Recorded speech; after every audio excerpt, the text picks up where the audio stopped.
that's kind of the biggest thing, that is all the little things, like everything coming together. I don't think there's one secret piece of the puzzle. It's just being consistent with all the little things, like lifting regularly, stretching regularly, taking your easy days easy, like everybody says, like making sure that you're absorbing the work the right way. Like, it's just everything comes together for a marathon.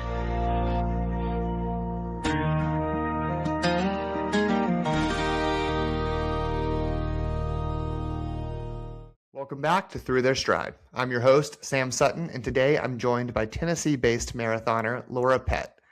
After competing in collegiate cross country, Laura stepped up to the marathon just 1 year after finishing her master's degree in 2017. She made her debut on the challenging hills of the Atlanta Marathon, where she not only learned the demands of the distance, but proved she belonged, running 3:40 in her first attempt. Since then, she's steadily climbed the ranks, qualifying for the Boston Marathon multiple times and lowering her personal best to an impressive 3:04. Now she's chasing the next big milestone, breaking the 3-hour barrier. But beyond the times and performances, Laura shares what it really looks like to pursue big goals while balancing family, career, and training. Through her Instagram at lpet.running, she offers insight into staying healthy, consistent, and grounded while building a strong, engaged community along the way. Her story is one of progression, perspective, and enjoying the process as much as the outcome. I'm excited for you to hear this conversation, so without further ado, let's get into it. All right, welcome back to Through Their Stride. I'm your host, Sam Sutton, and today I'm joined by Laura Pett. And Laura, thank you so much for coming on. Sure, thanks for having me. Yeah, I think we've been following each other on social media for maybe a year now, and I remember when you had followed me and I followed you back. I thought it was cool how you, like, on your social media, you're always asking questions and taking polls on your stories, and I love like all of the feedback you get and like how you share it, because I think it's just like a great community tool. Yeah, for sure. I think that's one of my favorite parts of using Instagram, is like communicating with other people and getting their thoughts on things. And even if it's just like silly little questions that have nothing to do with running, I think it's just a way that people are like, oh, yeah, I have a favorite vegetable. Like, I'll totally reply to that. And so it's been fun doing those. Yeah, I think I saw it was like, I think the first one I saw was like favorite ice cream flavor, and I was like, oh, interesting. And then I I don't even remember what I commented, but I was like, and then they kept coming up. I was like, oh, this is such a fun little thing. So, but yeah. So following you, so how did you get it started into running? I saw that you've been running some marathons for a while now, but what does your running journey kind of look like? Yes. Okay. So my running journey has been a long one. I've actually been running since middle school. So my mom is a runner, I guess.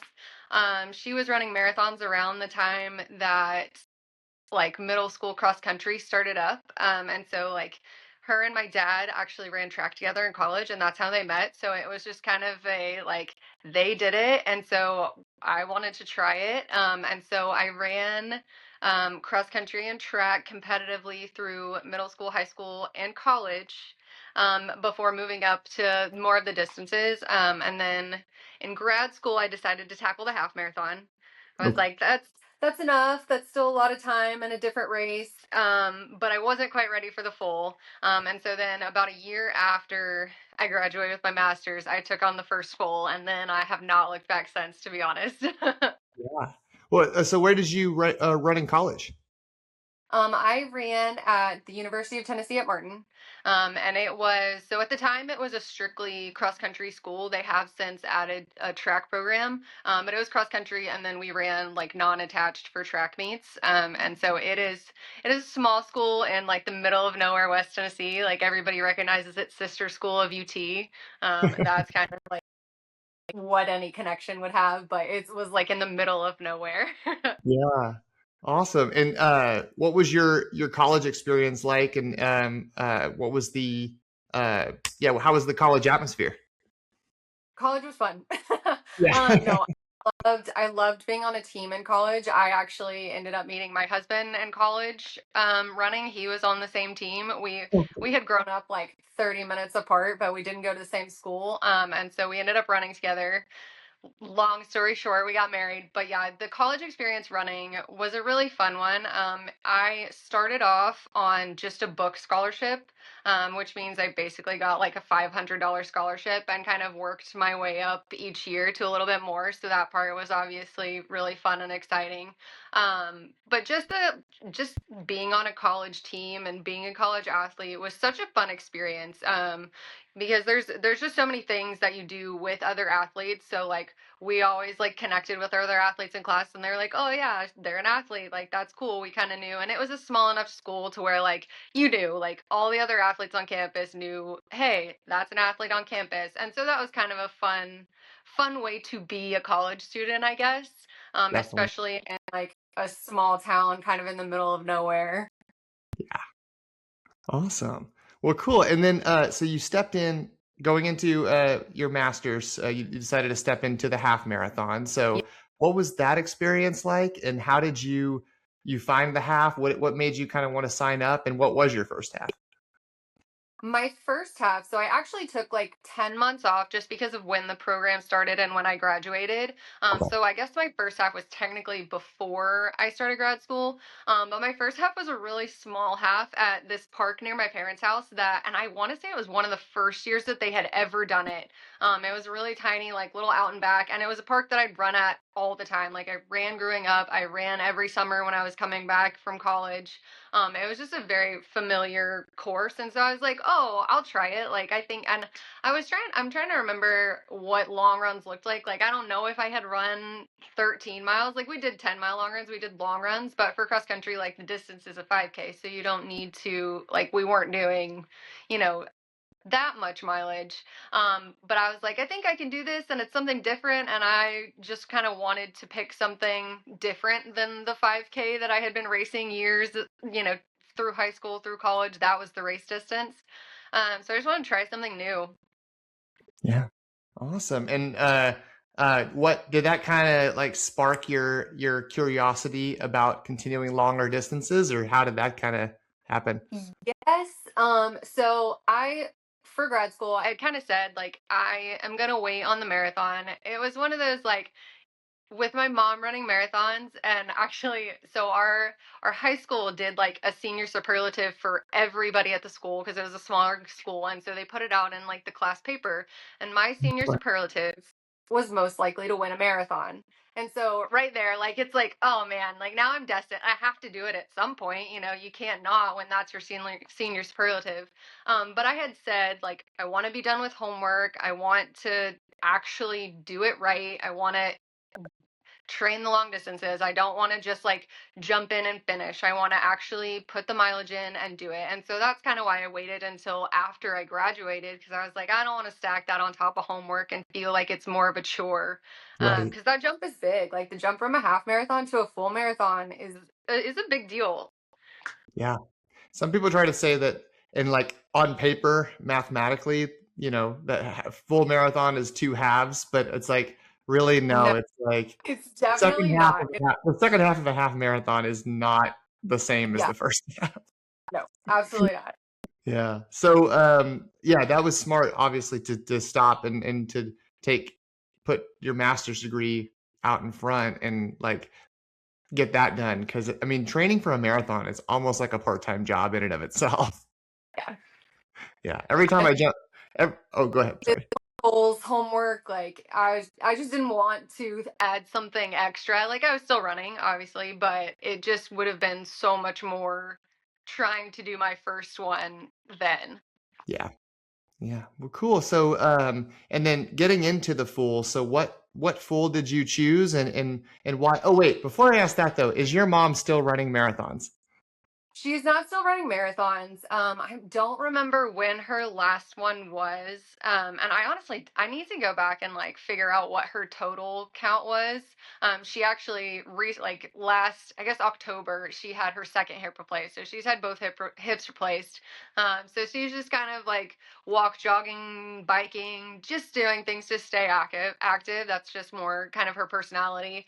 But she hasn't done a full for a while, but she did a lot. Like when I was in middle school and high school and even in college, like we went so she did Boston 2 or 3 times. You know, she did New York. Oh, She's wow. done a lot. So it's yeah, she wasn't just like a one and done kind of like she had her own marathon journey too. So that was kind of where I was like, well, I know where to ask about some marathon advice when I'm ready. Yeah, that's awesome. My mom was also a big marathoner, and she did Boston back in 1998, and then 2000, either 2003 or 2004. I can't remember, but and then she did Chicago. She never did New York. She wanted to, but I that's who I caught my running bug from as Yeah. well. Yeah, when you see it, like when you grow up with it and you see that, like I mean, my dad and he would like we would chase my mom around on the course with me and my sister. Like it was just, we knew like that life. And so, it was just kind of part of the family. Like, my cousin that's a runner, you know, it just is part of it. Yeah, definitely. Well, cool. So, and then, yeah, so going into your first marathon, which race was your first and how did you choose it? And what was that story? So my first one, I did Atlanta in 2017. And I honestly, I just chose it for proximity. Like anybody that has done Atlanta or seen the Atlanta course, like it is not a fast, flat course. No. It's in like, is it the middle? Like it's in, I want to say early April, maybe April or March. Yeah. But it was a warm day. It was a hilly course. Like looking back on it, I'm like, man, my first two honestly were not like set up for success fast marathons. But like I said, mainly like chose Atlanta for the proximity. It's about 3.5 hours from here. We like are very familiar, like Braves fans, so like go to the city. It was just one of those, like a familiar place, but like enough of a trip to get away, but also close enough to drive kind of situation. Yeah. Yeah, definitely. I actually looked into that one.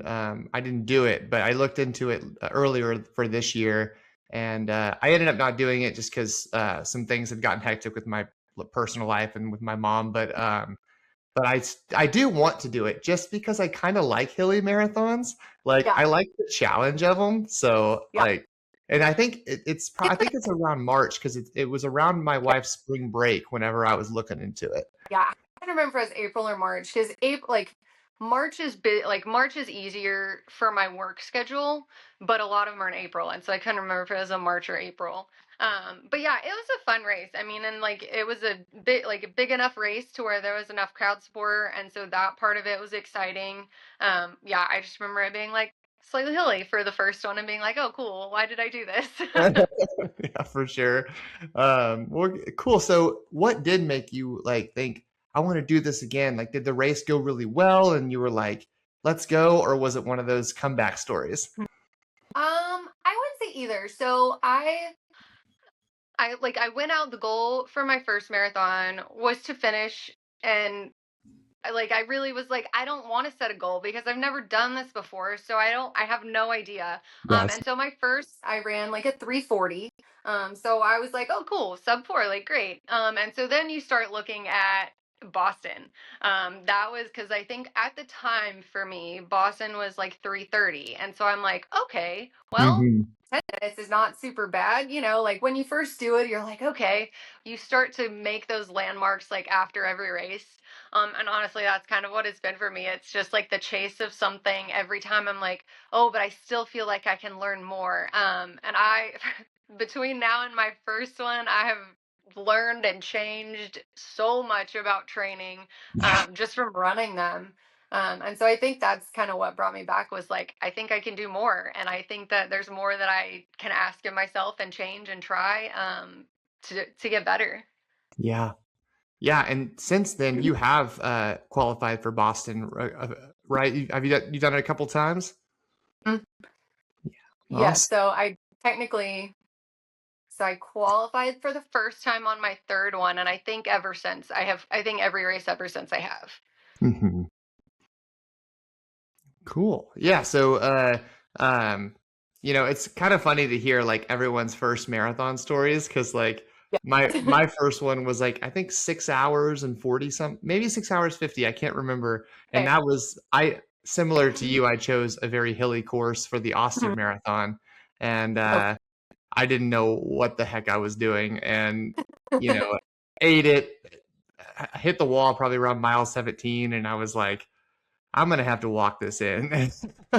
yeah, I was probably around, honestly for my first two, it was probably around mile 16 or 17. And like a lot of that for me was nutrition. Like I did not, looking back, I did not eat enough or drink enough Oh, to do a marathon like well in yeah, my first couple. And so I'm trying to like I definitely the second like after I hit the wall was like a walk run method because yeah. I was like I got it I can't do it.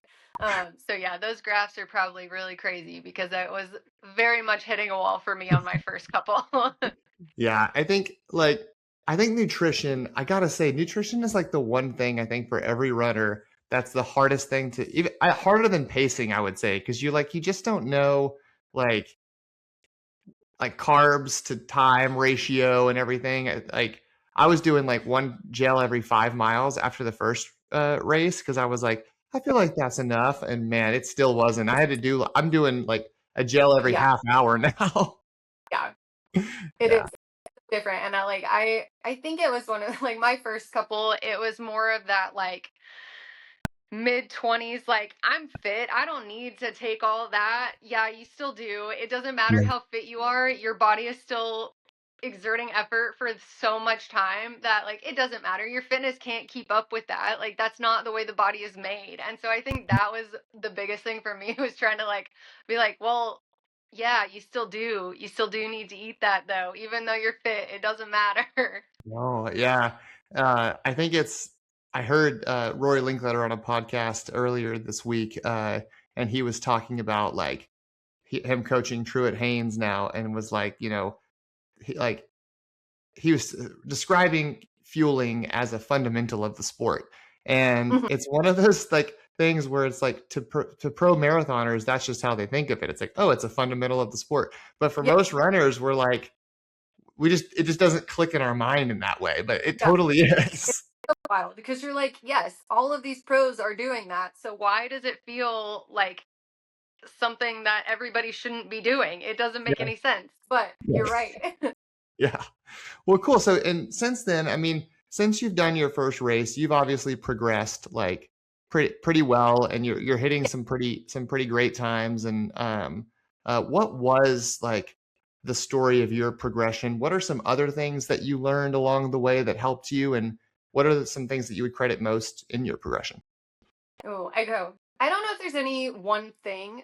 So what I like to do after every marathon is kind of sit with that race and sit with what the cycle looked like. And so like with the race, like I guess I'll go like based on my one or two of my most recent. Um, so based on like I did Chicago last fall, and then the goal I didn't hit the goal. The goal was sub 3. So I kind of took inventory of what I felt like was good in the race and what I felt like was bad in the race. And in that case, it was like I felt super fit. I felt like I could run for days. I didn't feel like the cardiovascular was the issue in that race, but in mile 22, my quads started to hurt. So for Mm. the next cycle, I was like, okay, let's really be deliberate about your strength training there. So I kind of like do some form of that after every marathon cycle. And so I mean, honestly, every little thing it feels like goes into marathoning. I have changed over the course of the years. Like I think my first marathon I capped out at probably 50 miles a week or something. And honestly, for me, I was a little bit nervous to go above 50 for a long time because in Yeah. college I had a little bout of anemia, and once I hit like so many weeks above 50 was when I started struggling with that, and so it was just kind of a little bit of a mental block for me. Yeah. um, but then like mileage started to grow, more strength training, better about nutrition, just being intentional about all the little things. And because like at this point, like I feel like my time's pretty fast, and so it's hard to like it feels hard to make big drops without doing all of the little things. Yeah. And so I think that's kind of the biggest thing that is all the little things, like everything coming together. I don't think there's one secret piece of the puzzle. It's just being consistent with all the little things, like lifting regularly, stretching regularly, taking your easy days easy, like everybody says, like making sure that you're absorbing the work the right way. Like it's just everything comes together for a marathon. Yeah. Well, you said something really interesting there, and I think that's something that like a lot of runners should mimic and try is taking that inventory after every marathon. Like the marathon is not a 5K. Like it is not a mile race. It is not even a half marathon. Like it takes 4 months or more of Yeah, consistent, solid work, and things change. You adapt to certain, things, and it's a lot that happens in those 4 months to culminate to either a really good race or maybe something that a lesson that you need to learn, and like to be able to take that inventory, write it down, say what went well in this build, yeah, what went poorly, what went well in the race, what went poorly, did it correlate? Like that is something that like you took on a big project in the marathon. You should do a little bit of a breakdown before jumping into the next thing. yeah, yeah. I think it's honestly, I think it's really helped. I mean, I feel really, really proud of the way that my marathon progression has gone. And I do think that a lot of that is because of just sitting with each block as its own entity and saying, I was really good at this cycle. Like I added yoga this cycle and I felt really good about that and it made me feel good about these runs, or I did more distance workouts on this cycle, and they're not all gonna be the same necessarily. Like I know for me in in the fall, like cycles that lead up to a fall marathon, I do not do as many distance workouts just because it's so hot here in the summer, and Yeah. I just don't have the like mental capacity to do one every other week like I do in a winter cycle. And that's okay. Like it's been fine. Kind of the heat training seems to take the place of that. But it's just kind of knowing like where certain things need to fit based on your race, based on what your goal is, just different ways of looking at your past race and using it to move forward. Yeah.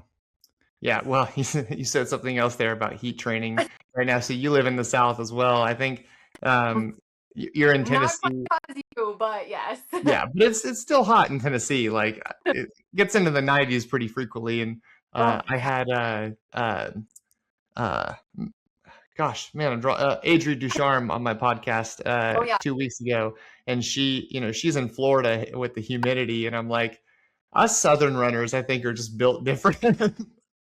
You have to be like you guys, especially like you mentioned her from Florida and you from Texas. Like we have miserable summers, but like I see y'all on it, and it's like the 75 that I dread in November there, and I'm like, well, at least I get a little bit of like down here. Like next week like is gonna be in the 90s here all week, so summer is definitely pretty brutal, but we do get at least some down seasons. Yeah, yeah, it's Texas is one of those places where even like all the way up, sometimes even to December, you can still get caught on an 80-degree day, and you're like, what in the world's going on? No, thank you. Yeah. Well, cool. So, one other question. So, have you broken sub 3 at this point? I think I saw that you had it, Not but not yet. Not yet. It is still scratching the surface, and I honestly like I feel like I'm super close. I have had officially two attempts. Both of them were 304s. The Virginia Beach cycle was my last marathon, and that was in March, and everything went really well, and everything was shaping up to go. And then we had a hot day to race, and so with a winter cycle, I was really happy with the performance, but Sub-3 was not there that day. So I was like, okay, we're just gonna reboot and go with something different. So still scratching to get there, but hopefully soon. And I think you had posted taking a poll actually a while back looking for fall marathons, and I know I mentioned one to you, but what did you end up choosing? What are you doing this fall? I'm not doing a fall full actually. Oh, really? So instead, I'm doing an early one next or next year. Haven't officially announced it yet, but I can say it here if you really want me to. But yeah, so actually I'm gonna do a couple of halves and really try to hammer out a good PR there. Nice. Honestly, since I started doing the full distance, I haven't trained strictly for a half, and all of my PRs have come like training through in a marathon cycle.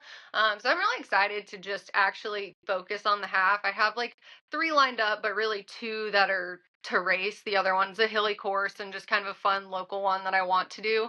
But the other two, I really hope to hammer out a solid half. So that's kind of my plan for the fall, is just to focus on the half distance, kind of build that base for the early next year sub-3 attempt.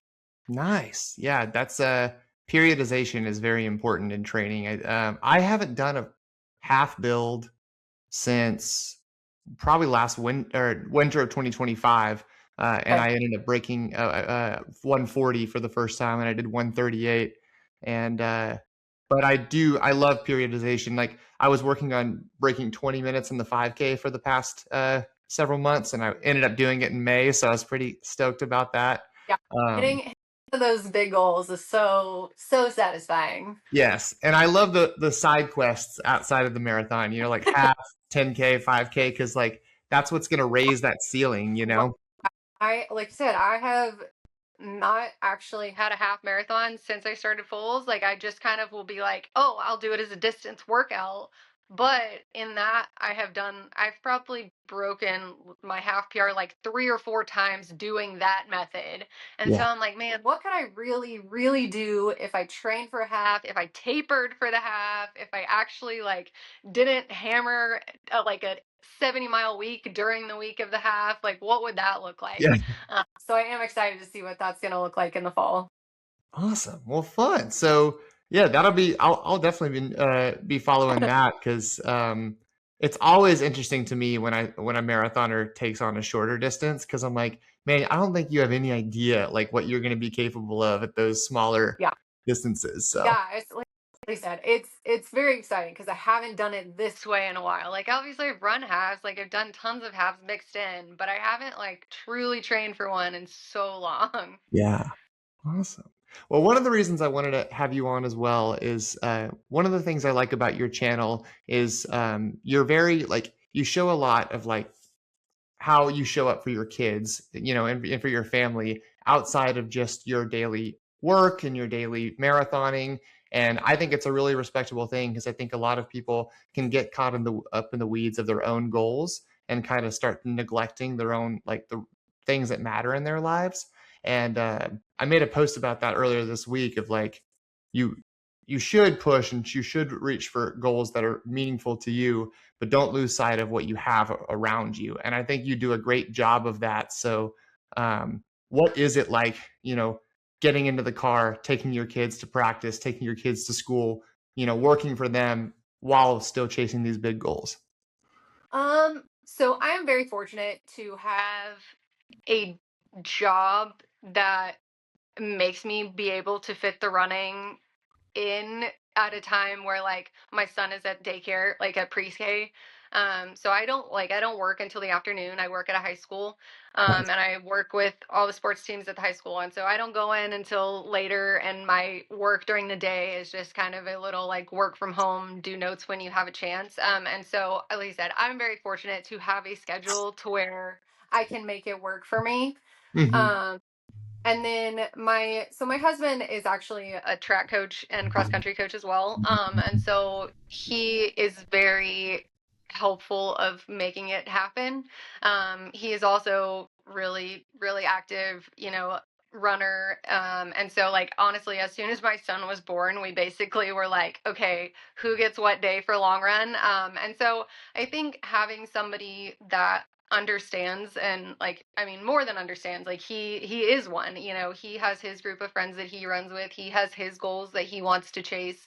And so I think having somebody that understands and that is supportive of that is really is the big thing, having somebody that can support, because you can't I couldn't do these things. Like I couldn't go out for my Sunday 20 milers if if he wasn't here to help, and then vice versa. Like he goes out, he runs on Saturday mornings while I'm taking care of breakfast, and so it just kind of it's the way that we get to work together as a unit and help with our own goals. And honestly, like when it comes to like a weekend or whatever, like a day off, we're like, okay, what's your workout plan for the day? And we kind of work around each other because we both know it's important to us.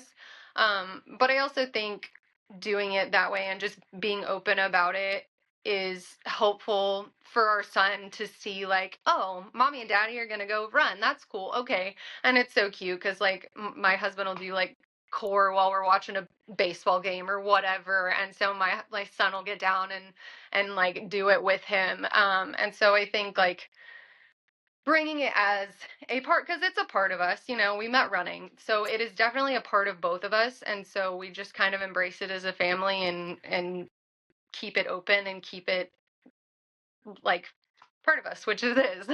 Yeah, definitely. And no, I think that's great what you said about like having goals and both mutually having goals. And I think it's respecting each other too, of like, hey, like I know you have your goal and maybe it's not running, but like maybe your spouse has something Yeah. like um I want to write a book, or I want to, paint this painting, or do something, so that's their own thing that means a lot to them. And I think like supporting them in that is what's going to make them be like, oh, I see that they respect me chasing my goals, I'm going to respect them. And that kind of creates that Hmm. teamwork boundary in that respect. So I think Right. that's super interesting and cool. That it's cool that you guys are both also runners as well, because that's a fun little a little bond for you guys. So Oh. yeah, she's my wife is she's kind of like a 5 to 10K type runner. Yeah. After that, she's like, I'm good. Like that's all you. Plenty of fun 5 and 10Ks out there. Like that's great. And honestly, like people people find out you're on a marathon and they're like, oh, I did a 5K once, and I'm like, that's amazing. Like I Yeah. am never like I don't remember what somebody said, but somebody said something recently and like was like, well, I'm no you, and I'm like, but no, like anybody that I love, like there will be like students will come up and be like, Miss Laura, I or like that graduated, they'll be like, I'm gonna try doing a 5K this weekend. I'm like, that's great. I love it. Like, ask anything. I'm an open book. I will talk about running for hours. Like, it's a very exciting hobby that you can carry with you. And anybody that's excited about like being able to run a mile, like, that's great. I'm so happy for you because a lot of people can't do that. No. So, being excited for it at any level is Yeah. important, I think. Yeah. I have a coworker who told me about a month ago, she was like, oh, like my daughter wants to try running and track. And she was like, I think it's really cool. Like, I run like 20 minutes every few days or something. I'm not a runner like you, but I get out. And I was like, I stopped her in that moment. I'm like, I was like, you go out and run 20 minutes every few days. You are a runner. Like, Runner. don't say you're not a runner. So I think reframing that idea of like, just because you're not like a multi-time marathoner doesn't mean you pushing yourself in some sort of way isn't incredible. Yeah, So for sure. yeah. Well, cool. And then I also wanted to talk a little bit more about your Instagram. So what I love seeing on your Instagram is like you post a lot of like helpful tips, and you post a lot of like things about like what you're feeling, what you're kind of going through. Like I think you posted one back when the school year was ending, where you were like, I don't really like, going into the summer training because like Yeah. schedules get mixed up, and then also I hate running in the heat. And but you were like, I know other people feel this way, and kind of gave a few bits of advice. So I appreciate that honesty and those helpful tips, because I think that's what runners are genuinely looking for. Yeah, I think honestly, it's what people are genuinely looking for, and it's so hard with any social media because like everybody knows it's a highlight reel, and mine is still a highlight reel. Like I don't sit there and post myself crying. Like I'm just not gonna do that. But I do try to keep it honest when a run is bad. Like today, my run was bad, and I just like I straight up put this run was bad. Yeah. Um, not it's it's a sport that is not all sunshine is roses, but that's life. And so like I keep the bad days light. Like I'll still make a joke about how it was, but it is important for people to see like, oh, this girl, like I run 6 days a week. Like I run every day, and every day is definitely not a Yeah. good one.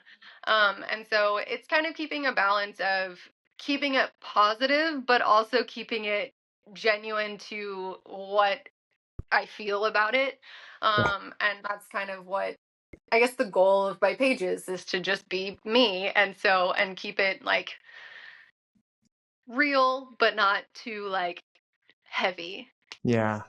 Yeah. I think it's great. And I think outside of the honesty, I think it's cool that you also post tips of like in around hydration and tips around like, some things that you can do for stretching and like, and things like that, because like you're not only telling your story, but you're like saying like, hey, this is helping me. Here's something that you can do. So I think that's pretty neat as well. Yeah, yeah. I mean, and a lot of the stretches kind of come down to what like what I've learned that I like the best, but also like it's my job. It's my Yeah. job to help kids with their sports, and so it is. I don't try to over push that because I want it to be more of a fun page, but also, like I said, it's my job. I have a master's degree in this, and so I feel like some of it I want to share with people that really just are new to running and they're like, I don't know what to do if my foot hurts. Like, it doesn't feel like it's anything serious, but what are some things I can try before I jump into the doctor? Yeah. And those are the kind of things that I want to post is just like, here's some things to try to help yourself feel better. Like, it's not going to override an injury. Like, go to the doctor if you need to go to the doctor. But there's some things where it's just like, oh, I'm tight and I'm tired. And there's some things that like we can all learn from each other, and that's what I like about the space and try to put forward in my page too. Yeah. I also wanted to ask you a little bit about your coaching, and I've been coaching for the last 2 years the track and field team for my wife's the high school that Okay. my wife works at, Mhm. and it's been kind of interesting because like as someone who's been taking running fairly seriously over the past 3 years, you're learning so much in your builds and in your training, and it kind of is fun for me to like be like, oh, I can pass this knowledge along now. I have someone to pass Mhm. this knowledge along to, and like to be able to like say it to a kid, like about talk to them about pacing, fueling, nutrition, and then they kind of hear it and get it, and then they implement it, and you see their times drop. It's kind of like, I don't know, for me that kind of gives more for me than just hitting a PR. Do you feel kind of the same way? Yes. So I'm actually like I'm not a coach. I'm the athletic trainer, which means I'm Oh, healthcare for all sports. But yes, I think using your own experience is so much more like obviously the books and the knowledge that you learn from schooling is great, but having that personal experience to be like, oh, I actually so one of the products that I use on my runs, I use for my kids for cramping. Like I take that to work and I'm like, "Hey, this is what we're going to use because it works well for me for running." yeah, And then just talking to the athletes about like just about experiences, and a lot of times it's kind of for my side it's more the mental because I'm not going to step on the coach's toes and be like, oh, this workout is great, but when it comes to talking to my cross country kids, I'm one of those like I have a soft spot for the cross country kids and the track kids because obviously like they're my people. yeah, But any kids with any sports, I'm like, oh, like I understand how this feels because this is what it feels like when I had a bad race or whatever. yeah, And so like translating your own experience I think is so important for the kids because it's like, oh yeah, they're human, they've done these things too. Yeah, I mhm, agree. I think it's very fun to be able to see them relate to your story and your experiences in that way. yeah. And I think they're kind of honestly more inclined in the world of sport to listen to you, like if they know like, oh, she's chasing big goals. She's still Yeah. actively an athlete like we are. So like if something is hurting on us, or something isn't going well, we can go to Laura and be like, hey, I'm struggling with this. I don't know how to get past it. what do you think? And then you can kind of help them out. And so it's that credibility as athletes where we can kind of Yeah. be a resource for them. So Yeah. yeah, that's awesome. Well, cool. So, well, I guess we've already been talking for 38 minutes now, and I actually, unfortunately, have to get back to work here soon. But I Oh, did want to no. hit you with a few rapid fire questions before I let you go, if you don't mind. Let's do it. All right. So, first off, as a runner in Tennessee, where are some of your favorite places to run? What are some of your favorite trails and routes? So a couple of my favorite places to run. I mentioned the first half marathon that I ever did. That was at Crockett Park, in Brentwood. So that is the top spot. A lot of water fountains, great trail through there. Edwin Warner Park, which is where I ran this morning, flat route, really easy for me to get to. Probably closest like trail route or like paved like pathway to my house. Hmm.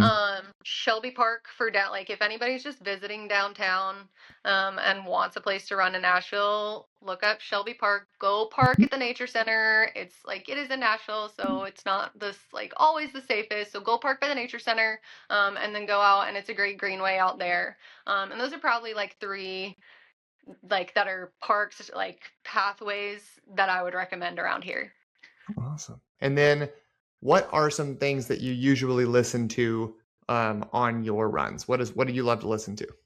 I go music. I don't do the podcast. I'll do those occasionally, but mostly I do music. And it depends on the day. Most of the time it's like throwback stuff. My track day playlist is the Pitbull radio on Spotify. Every track day it's Pitbull. I love that that genre for track. It really gets me hyped up for track day. And then currently it has like formulated for me an upbeat radio, and so that's what I listen to today for my long run. So I pretty much like anything upbeat when I'm running. So those are probably the two playlists that I go to the most. Okay. And what is your gel and electrolyte of choice when going out on a long run? Ooh, okay. So my gel is always Huma. My favorite flavor is the raspberry, but then I've been doing the double electrolyte because it's hot and it's summer, and so the berry of that is my favorite. So like today I took two, so it would be one of each. And then during the run, I do scratch. I like a lot of different flavors of those, and it just goes down like it tastes really good when during the run, like it doesn't feel super sticky. And then after every single run, no matter what time of year, no matter how long the run, I will do noon. So those are like my three like tried and true. Those are kind of what I do in run. And then if it's warm enough, then I'll also do a salt stick capsule, like just every so often, like today because it was really steamy hot here. And so in the summer I'll do those most days. I have not tried the salt sticks yet. I That's something that I haven't ventured into. Like I hear so I many good things about it, but Well, and it was one of those I did what you're not supposed to do, and one marathon was hotter than it was supposed to be, and I tried something new on race day. But I did the capsules to swallow instead of because I figured that would probably be a little easier on the stomach, and they're a higher absorption, so they are better as far as like the electrolyte and the salt balance. And since that race, I have not stopped. Like since that race, I was like, okay, I think I had like a 10-minute PR at that race. And so I was like, okay, something must have been good. So I kind of kept those in the mix. And I'm a super sweaty runner.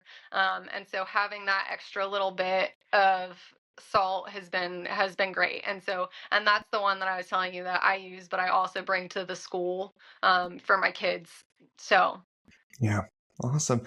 Talking about nothing new on race day, the one time that I did that was back in this past July at the marathon that I ran in Utah, and gosh, live I marathon. yeah. And I was like, uh, I was at an expo the night before or the morning before, evening before, and I was like, I got a ketone IQ bottle Mhm. because I had heard so many things about it, and I was like, yeah, why not? Like, I'll try it. What could it hurt? But I will say, like at the halfway point, I threw it back, and like the amount of energy I got right then and there, I was like, man. Yeah. So that, Huh. now I take it I routinely. ha- So I haven't done those before, so yeah. interesting. Maybe Yeah, something to try. maybe something to try. And my last question is, so if you could give anyone a reason to go out for a run today, what would it be? Um, to get outside and free your mind. I love my outside time running. I do not use the treadmill. It just is kind of a way to be outside. I think it's important to get fresh air. So Awesome. there it is. Yeah, definitely. Well, Laura, thank you so much for your time and for joining me today. This podcast will release on tomorrow, Saturday, so it'll go up probably first thing Saturday morning, and your Central Time. I thought Tennessee was Eastern Time, but it's Central. So So part of Tennessee, if you get to East Tennessee, then you are. We're a very long state, and so it's like when you get all the way out to like Chattanooga, then it's Eastern. But yeah, the rest of the state's Central. okay, so it'll come out probably 8 a.m. Central Time. So there you Okay. go. All Well, right. Well, thank. yeah, thank you. I really appreciate this, and stay on for a second so that way I can end the call and have the files upload correctly. So hold on one Okay. second.